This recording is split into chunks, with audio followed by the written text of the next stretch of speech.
Un tiempo con Dios para meditar todo el día. Dios y yo somos multitud. Y leemos en la carta de Santiago en el capítulo 5, versículos 17 y 18. Y dice la palabra de Dios: Elías era hombre sujeto a pasiones semejante a las nuestras, y oró fervientemente para que no lloviese, y no llovió sobre la tierra por 3 años y 6 meses. Y otra vez oró, y el cielo dio lluvia, y la tierra produjo su fruto. Dios y yo somos multitud.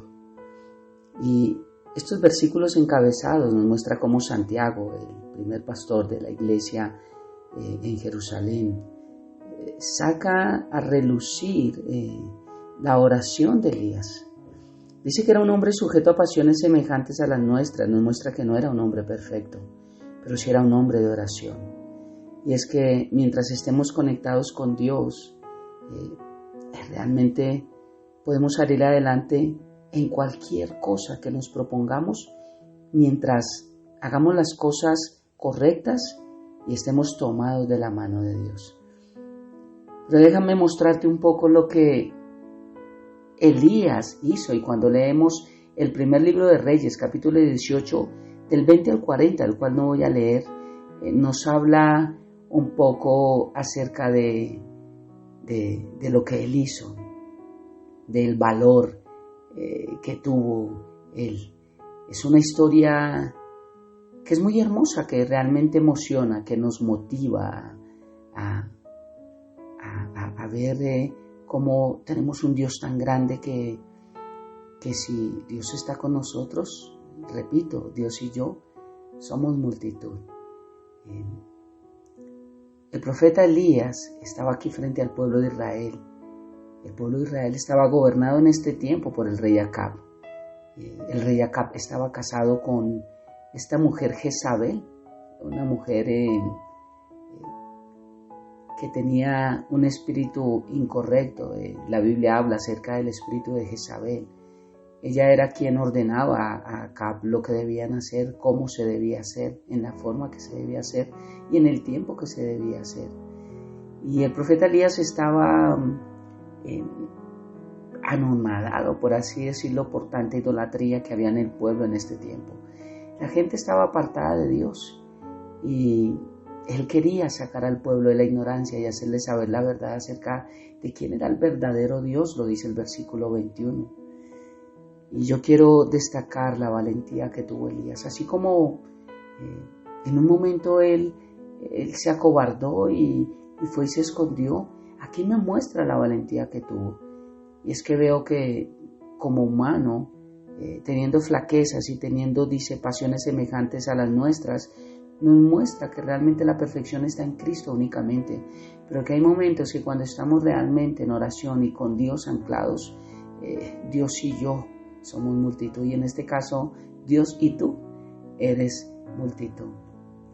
Elías reta al pueblo de Israel y a 450 profetas de Baal, a 450 profetas que hablaban lo incorrecto, no lo que Dios decía, y los reta y los desafía a que hagan un sacrificio y a que pudieran hacer descender fuego sobre ese sacrificio, y reta a 450 hombres que hacían milagros también en nombre de Baal y que daban profecías y que estaban trayendo un movimiento diferente al pueblo de Israel en estos tiempos, igual que sucede hoy con cosas locas que no vienen de Dios, pero que mueven multitudes, mueven masas. Lo que veo aquí es la valentía de Elías, y veo como a veces a muchos nos puede dar miedo enfrentar a quienes hablan mal de nuestro Dios. Podemos ver charlas que son incorrectas, podemos ver a veces que se hablan doctrinas que no son, pero callamos. Sé que hay momentos en que tenemos que callar porque tal vez vamos a generar una discordia, pero hay momentos en los cuales Dios nos guía a que no callemos y a que hablemos como Dios lo hizo acá, porque no podemos tolerar que siempre lo malo sea lo que inunde las mentes de los demás, lo que adoctrine el pueblo, lo que se haga verdad para otros cuando no lo es. Dios y tú son multitud para desafiar lo que sea. Y es que no debemos permitir que manchen el nombre de nuestro gran Dios, de nuestro Padre, o que se nieguen o que nieguen su existencia, tantas cosas que la Biblia nos enseña. Los versículos 23 y 24 dicen: désenos pues 2 bueyes y escojan ellos uno y córtenlos en pedazos y póngalos sobre la leña, pero no pongan fuego debajo, y yo prepararé el otro buey y lo pondré sobre leña y ningún fuego pondré debajo. Invocad luego vosotros el nombre de vuestros dioses y yo invocaré el nombre de nuestro Señor, y el Dios que respondiere por medio de fuego, ese sea Dios. Y todo el pueblo respondió diciendo: bien dicho. Los profetas de Baal prepararon el sacrificio conforme se acordó, pero como era de esperarse, jamás obtuvieron respuesta. Baal nunca les contestó. Y esto muestra la confianza de Elías hacia Dios. Sabía que esto iba a suceder. Él no es omnipresente ni omnisciente, Elías no lo era. Pero el tener la confianza en Dios nos muestra que hay resultados que podemos esperar, porque cuando la palabra de Dios nos enseña algo, sabemos que ellos vendrán, pero es bajo la palabra de Dios. Era tan grande la confianza que Elías tenía en Dios que estaba seguro de su victoria. Él sabía en quién él había puesto su confianza, él sabía en quién creía, él sabía a quién tenía por Dios. Nosotros a veces, por querer buscar soluciones fáciles y según nuestra humanidad, buscamos refugio, respuestas y ayuda en cosas que no valen la pena, en personas que no valen la pena, en sitios que no valen la pena, y resultamos depositando nuestra confianza en quien no debemos. Así de confiado como Elías, nosotros debemos estar también confiados de nuestro Dios. También deberíamos, si puedo decirlo, burlarnos de nuestros problemas, burlarnos de nuestros desafíos, burlarnos de esos gigantes que se vienen a nuestra vida, burlarnos de todo lo que nos desafía y nos reta. Muchas veces a nuestra mente viene el por qué creemos en Dios, el por qué seguimos a Dios, el para qué estamos tratando de llevar una vida diferente, si a veces las circunstancias o a veces los frutos no muestran que haya sido buena esa elección. Esos son los gigantes a los que hablo, esos son los retos que pueden venir de parte de Satanás a nuestra vida para que nos pongan a dudar que Dios es ese que puede hacer descender fuego del cielo. Necesitamos, como repito, burlarnos a veces de esas circunstancias adversas, porque sabemos que Dios siempre está atento a nuestra voz mientras estamos haciendo su voluntad, que Dios nunca duerme, que no miente, que jamás nos ignora, que no se cansa, y que Dios siempre estará ahí en el trono de la gracia, atento a escuchar las oraciones para contestar según su gracia y su misericordia. El que a veces las cosas no se den en nuestro tiempo no quiere decir que Dios no existe o que nos ignora, solo que no es el tiempo y hay que aprender a esperar. El versículo 27 nos enseña y dice: y aconteció al mediodía que Elías se burlaba de ellos diciendo: griten en voz alta, porque Dios es, supuestamente, quizás está meditando su Dios o tiene algún trabajo, o va de camino, o tal vez está durmiendo y necesitan despertarlo. Mira cómo se mofaba de los problemas. No era fácil lo que él estaba enfrentando. Él tenía al pueblo encima, él tenía a todos estos falsos profetas encima, y de aquí en adelante viene la persecución de Jezabel para matarlo, y es cuando él se esconde. O sea que lo que él estaba haciendo era algo grave, se estaba metiendo en grandes problemas, pero era causa de defender eso que él había conocido. Luego llega el turno de Elías y dijo Elías a todo el pueblo: acercaos a mí, y todo el pueblo se le acercó. Y él arregló el altar de Jehová que estaba arruinado. Y tomando Elías 12 piedras conforme al número de las tribus de los hijos de Jacob, el cual había sido dada palabra de Jehová diciendo: Israel será tu nombre. Esto lo dice el versículo 30 y el 31. Arreglar el altar significa que debemos reconstruir el lugar en donde tenemos a Dios en nuestra vida. Reconstruir el altar significa volver a tenerlo como prioridad. Reconstruir el altar es volver a tener esa confianza que tal vez algún día tuvimos en Cristo. Reconstruir el altar es volver a ese primer amor.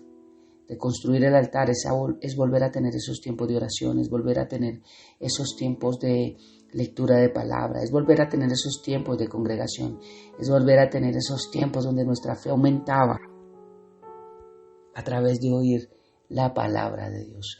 Reconstruir el altar significa volver nosotros a poner a Cristo en el centro de nuestro corazón, realmente donde Él debe estar, donde las decisiones que tomamos son las que Dios tiene para nosotros.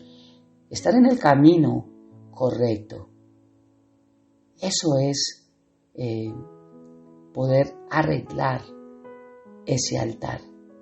Elías no quería hacerse notar ni demostrar que por ser el único profeta era el mejor. En su corazón no había orgullo. Él quería mostrar verdaderamente a Dios y su poder sobrenatural, lo cual hace que muestre el poder tan grande de Dios. Mira cómo Él complica las cosas.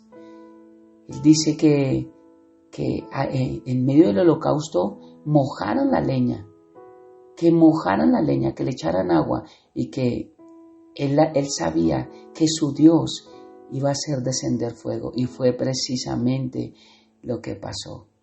Es imposible encender una leña totalmente húmeda, pero yo veo que a Dios no le gustan las cosas fáciles. Dios es Dios de imposibles, Dios es Dios de cosas que realmente a nosotros nos dejan anonadados y nos dejan con la boca abierta, por así decirlo.